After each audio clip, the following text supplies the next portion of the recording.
प्रेम से बोले संतोषी माता की जय। भक्तों, आज हम सुनेंगे संतोषी माता शुक्रवार की व्रत कथा, संतोषी माता की कथा। उससे पहले कमेंट में संतोषी माता की जय अवश्य लिखें और इस कथा का अंत तक श्रवण करें। इसके सुनने से अन्न धन की प्राप्ति होती है। भक्तों, तो प्रेम से बोले संतोषी माता की जय। आइए सुनते हैं संतोषी माता की संपूर्ण कथा। एक बुढ़िया थी, उसके 7 बेटे थे। 6 कमाने वाले थे, एक निकम्मा था। बुढ़िया माँ 6 पुत्रों की रसोई बनाती, भोजन कराती और पीछे से जो कुछ बचता तो 7वें को देती थी। परंतु 7वां पुत्र बड़ा भोला भाला था, मन में कुछ विचार न करता। एक दिन वह अपनी बहू से बोला, देखो मेरी माता का मुझ पर कितना प्रेम है। वह बोली, क्यों नहीं, सबका जूठा बचा हुआ तुमको खिलाती है। वह बोली, ऐसा नहीं हो सकता, मैं जब तक आंखों से न देखूं मान नहीं सकता। बहू ने हंसकर कहा, देख लोगे तब तो मानोगी। कुछ दिन बाद बड़ा त्योहार आया। घर में 7 प्रकार के भोजन और चूरमा के लड्डू बने। वह परीक्षा लेने के लिए सिर दर्द का बहाना कर पतला कपड़ा सिर पर ओढ़कर रसोई घर में सो गया और कपड़े में से सब देखता रहा। 6 भाई भोजन करने आए। उसने देखा माँ ने उनके लिए सुंदर सुंदर आसन बिछाए, 7 प्रकार की रसोई परोसी। वह आग्रह करके जिमाती रही। वह देखता रहा। 6 भाई जब भोजन कर उठे तब माँ ने उनकी जूठी थालियों में से लड्डुओं के टुकड़े को उठाया और एक लड्डू बनाया।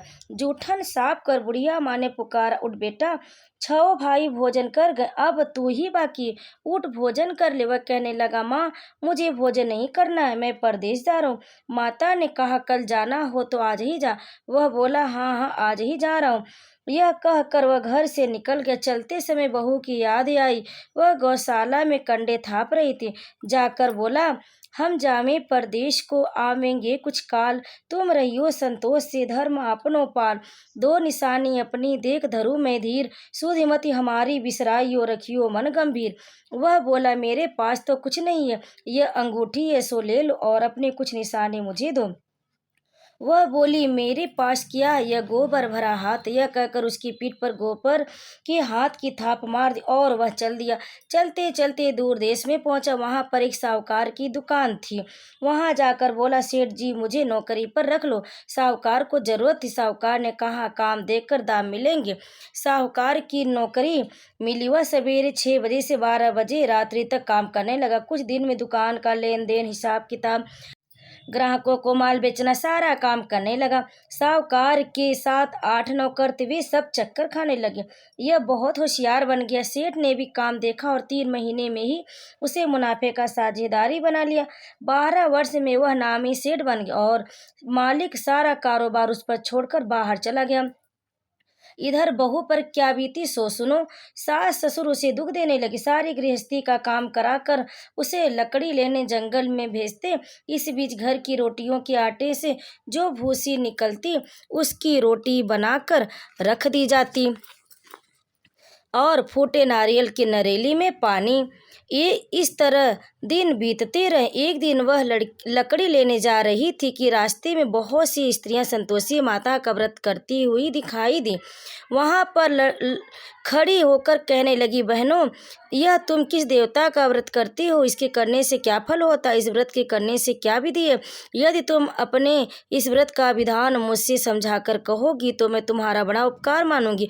तब उसमें से एक स्त्री बोली, सुनो, यह संतोषी माता का व्रत, इसके करने से निर्धनता दरिद्रता का नाश होता, लक्ष्मी आती है, मन की चिंताएं दूर होती, घर में सुख होने से मन को प्रसन्नता और शांति मिलती है, निपुति को पुत्र मिलता, पति बाहर गया हो तो शीघ्र आ जाता है, कुंवारी कन्या को मनपसंद वर मिलता है, राजद्वार में बहुत दिनों से मुकदमा चलता हो तो समाप्त हो जाता है, कलह क्लेश की निवृत्ति हो, सुख शांति हो, घर में धन जमा हो, पैसा जायदाद का लाभ होता है तथा और भी मन में जो कुछ कामना हो वह सब संतोषी माता की कृपा से पूरी हो जाती, इसमें संदेह नहीं। वह पूछने लगी, यह व्रत कैसे किया जावे, यह भी बताओ तो बड़ी कृपा होगी। स्त्री कहने लगी, 1.25 आने का गुड़ चना लेना, इच्छा हो तो 5.25 आने का लेना या ₹1.25 का भी सहूलियत के अनुसार लेना। बिना परेशानी, श्रद्धा और प्रेम से जितना भी बन सके सवाया लेना। 5.25 पैसे से 5.25 आने तथा इसमें से भी ज़्यादा शक्ति और भक्ति के अनुसार गुड़ और चना ले। हर शुक्रवार को निराहार कथा कहना, कथा सुनना, इसके बीच कर्म टूटे नहीं। लगातार नियम पालन करना। सुनने वाला कोई न मिले तो घी का दीपक जलाकर उसके आगे जल के पात्र को रखकर कथा कहना, परंतु नियम न टूटे जब तक कार्य सिद्ध न हो। नियम पालन करना और कार्य सिद्ध हो जाने पर व्रत का उद्यापन करना। जब तक कार्य सिद्ध न हो नियम पालन करना और कार्य सिद्ध हो जाने पर व्रत का उद्यापन करना। 3 मास में माता पूरा फल प्रदान करती है। यदि किसी के खोटे ग्रह हो तो भी माता 1 वर्ष में अवश्य कार्य सिद्ध करती है। कार्य सिद्ध होने पर ही उद्यापन करना चाहिए, बीच में नहीं। उद्यापन में 2.5 सेर आटे का खाजा तथा इसी अनुसार से खीर तथा चने का साग करना। 8 लड़कों को भोजन कराना। जहाँ तक मिले देवर, जेठ, भाई, बंधु, कुटुंब के लड़के लेना। न मिले तो रिश्तेदारों और पड़ोसियों के लड़के बुलाना, उन्हें भोजन करा, यथाशक्ति दक्षिणा दे। माता का नियम पूरा करना। उस दिन घर में कोई खटाई न खाए। यह सुन बुढ़िया की बहू चल दी। रास्ते में लकड़ी के बोझ को बेच दिया और उन पैसों से गुड़ चना ले माता के व्रत की तैयारी कर आगे चली और सामने मंदिर में देख पूछने लगी, यह किसका मंदिर? सब कहने लगे, संतोषी माता का मंदिर। यह सुन माता के मंदिर में जा माता के चरणों में लौटने लगी, विनती करने लगी, माँ मैं दीन हूँ, निपट मूर्ख हूँ, व्रत के नियम कुछ नहीं जानती, मैं बहुत दुखी हूँ। हे माता जगत जननी, मेरा दुख दूर कर, मैं तेरी शरण में हूँ। माता को दया आई। एक शुक्रवार बीता कि दूसरे शुक्रवार को ही इसके पति का पत्र आया और तीसरे को उसका भेजा हुआ पैसा पहुँचा। यह देखकर जेठानी मुँह सिकोड़ने लगी, इतने दिनों बाद इतना पैसा आया, इसमें क्या बड़ा हुआ है? लड़के ताने देने लगे। काकी के पास अब पत्र आने लगे, रुपया आने लगा। अब तो काकी की खातिर बढ़ेगी, अब तो काकी बुलाने से भी नहीं बोलेगी। बेचारी सरलता से कहती, भैया पत्र आवे, रुपया आवे तो हम सबके लिए अच्छा। ऐसा कहकर आंखों में आंसू भरकर संतोषी माता के मंदिर में मातेश्वरी के चरणों में गिर कर रोने लगी। माँ मैंने तुमसे पैसा नहीं मांगा, मुझे पैसे से क्या काम है, मुझे तो अपने सुहाग से काम, मैं तो अपने स्वामी के दर्शन और सेवा मांगती हूँ। तब माता ने प्रसन्न होकर कहा, जा बेटी तेरा स्वामी आएगा। यह सुन खुशी से बावली हो घर जाकर काम करने लगी। अब संतोषी माँ विचार करने लगी, इस भोली पुत्री से मैंने तो कह दिया तेरा पति आएगा, पर आएगा कहाँ से? वह तो इसे सपने में भी याद नहीं करता, उसे याद दिलाने मुझे जाना पड़ेगा। इस तरह माता उस बुढ़िया के बेटे के पास जा स्वप्न में प्रकट हो कहने लगी, साहूकार के बेटे सोता है या जागता? वह कहता है, माता सोता भी नहीं हूँ, जागता भी नहीं हूँ, क्या आज्ञा है? माँ कहने लगी, तेरा घर बार है या नहीं? वह बोला, मेरा सब कुछ है। माता है, माँ बाप है, भाई बहन बहू, क्या कमी है? माँ बोली, पुत्र तेरी घरवाली बहुत कष्ट उठा रही। वह बोली, हाँ माता यह तो मुझे मालूम है, परंतु जाऊँ कैसे? परदेश की बात, लेन देन का कोई हिसाब नहीं, कोई जाने का रास्ता नजर नहीं आता, कैसे चला जाऊँ? माँ कहने लगी, मेरी बात माँ, सवेरे नहा धोकर संतोषी माता का नाम ले, घी का दीपक जला, दंडवत कर दुकान पर जा बैठना। देखते देखते तेरा लेन देन चुक जाएगा, जमा का माल बिक जाएगा, साँझ होते होते धन का ढेर लग जाएगा। अब तो वह सवेरे बहुत ही जल्दी उठ मित्र बंधुओं से अपने सपने की बात कहता है। वे सब उसकी बात अनसुनी कर दिल लगी उड़ाने लगे, कहीं स्वप्न भी सच्चे होते। एक बूढ़ा बोला, देखो भाई मेरी बात मान, इस तरह साच या झूठ कहने के बदले देवता ने जैसा कहा है वैसा ही करने में तेरा क्या जाता है? अब बूढ़े की बात मानकर नहा धोकर संतोषी माता को दंडवत कर घी का दीपक जला दुकान पर जा बैठता। थोड़ी देर में वह क्या देखता है कि देने वाले रुपया लाए, लेने वाले हिसाब लाए, कोठे में भरे सामानों की खरीदारी, नगद दाम में सौदा करने लगे। शाम तक धन का ढेर लग गया। मन में माता का नाम ले प्रसन्न हो घर जाने के वास्ते गहना कपड़ा सामान खरीदने लगा। यहाँ के काम से निपट घर को रवाना हुआ।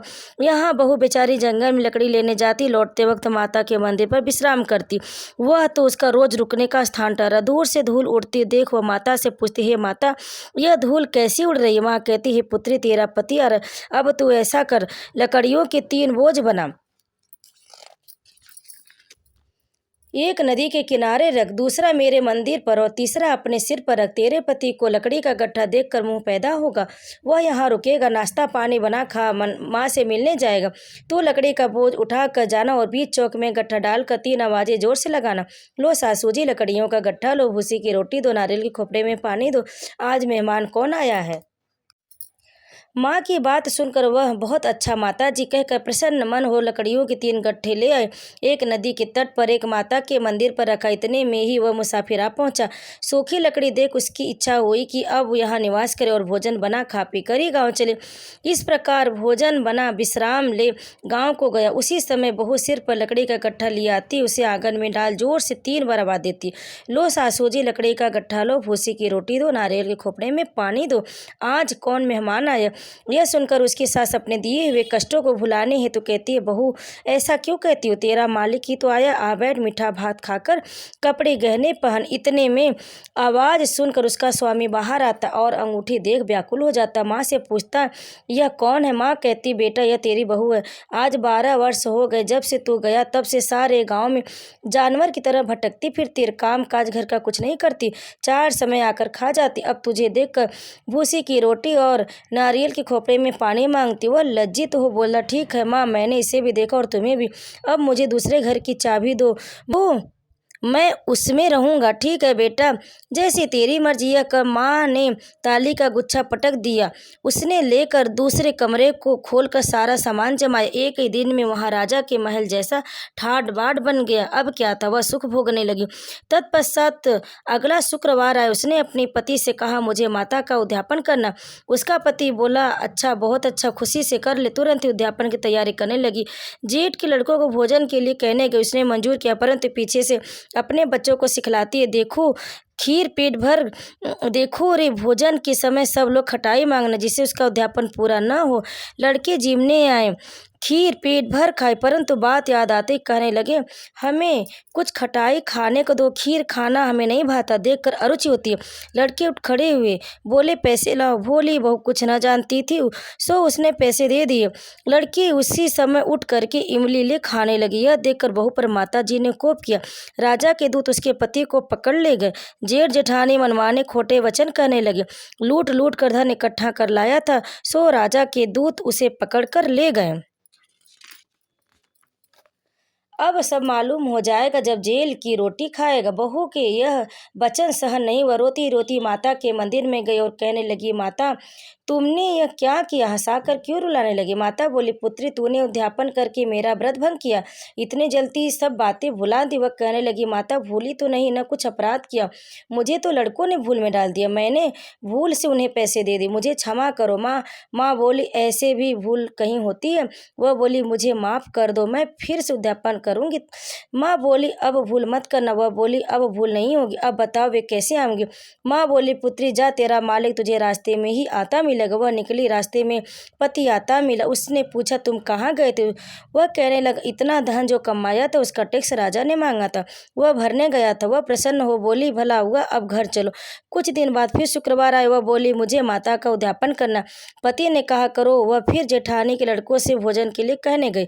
जेठानी ने 1-2 बातें सुनाई और लड़कों को सिखा दिया कि तुम लोग पहले ही खटाई मांगना। लड़के खाना खाने से पहले ही कहने लगे, हमें खीर खाना नहीं भाता, जी बिगड़ता, कुछ खटाई खाने को दो। बहू बोली, खटाई खाने को नहीं मिलेगी, खाना हो तो खाओ। यह कहकर ब्राह्मणों के लड़के लाकर भोजन कराने लगे। यथाशक्ति दक्षिणा की जगह 1-1 फल उन्हें दिया। इससे संतोषी माता प्रसन्न हो गई। माता की कृपा होते ही 9वें मास उसको चंद्रमा के समान सुंदर पुत्र हुआ। पुत्र को लेकर प्रतिदिन माता जी के मंदिर को जाने लगी। माँ ने सोचा कि रोज आती है, आज क्यों न मैं भी उसके घर चलूं, इसका आसरा देखूं तो सही। यह विचार कर माता ने भयानक रूप बनाया। गुड़ और चने से सना मुख, ऊपर से सूंड के समान होठ, उस पर मक्खियां भिनभिना रही थी। देहली पे पांव रखती ही उसके साथ चिल्लाई, देखो रे, कोई चुड़ैल डाकनी चली आ रही है, लड़कों इसे भगाओ, नहीं तो किसी को खा जाएगी। लड़के डरने लगे, चिल्लाकर खिड़की बंद करने लगे। बहू रोशनदान में से देख रही थी, प्रसन्नता से पगली होकर चिल्लाने लगी, आज मेरी माता मेरे घर आई। यह कहकर बच्चे को दूध पिलाने से हटाती। इतने में सास का क्रोध फूट पड़ा, अरे रान, इसे देखकर कैसे उतावली हुई हो, जो बच्चे को पटक दिया। इतने में माँ के प्रताप से जहाँ देखो वहाँ लड़के लड़के नजर आने लगे। बहू बोली, माँ जी, मैं जिनका व्रत करती हूँ यह वही संतोषी माता है। इतना कहकर झट से सारे घर के किवाड़ खोल दिए। सबने माता के चरण पकड़ लिए और विनती कर कहने लगे, हे माता, हम मूर्ख हैं, हम अज्ञानी, तुम्हारे व्रत की विधि नहीं जानते हैं। हम अज्ञानी हैं, तुम्हारे व्रत की विधि नहीं जानते, तुम्हारा व्रत भंग कर हमने बड़ा अपराध किया। हे माता, आप हमारे अपराध को क्षमा करो। इस प्रकार माता प्रसन्न हुई। हे माता, बहू को जैसा फल दिया वैसे सबको देना। जो यह कथा कहे या सुने उसका मनोरथ पूर्ण करना। तो प्रेम से बोली संतोषी माता की जय। भक्तों, इस कथा को अंत तक सुनने के लिए आप सभी का बहुत बहुत धन्यवाद। आप सभी पर संतोषी माता की कृपा सदैव बनी रहे। तो प्रेम से बोले संतोषी माता की जय।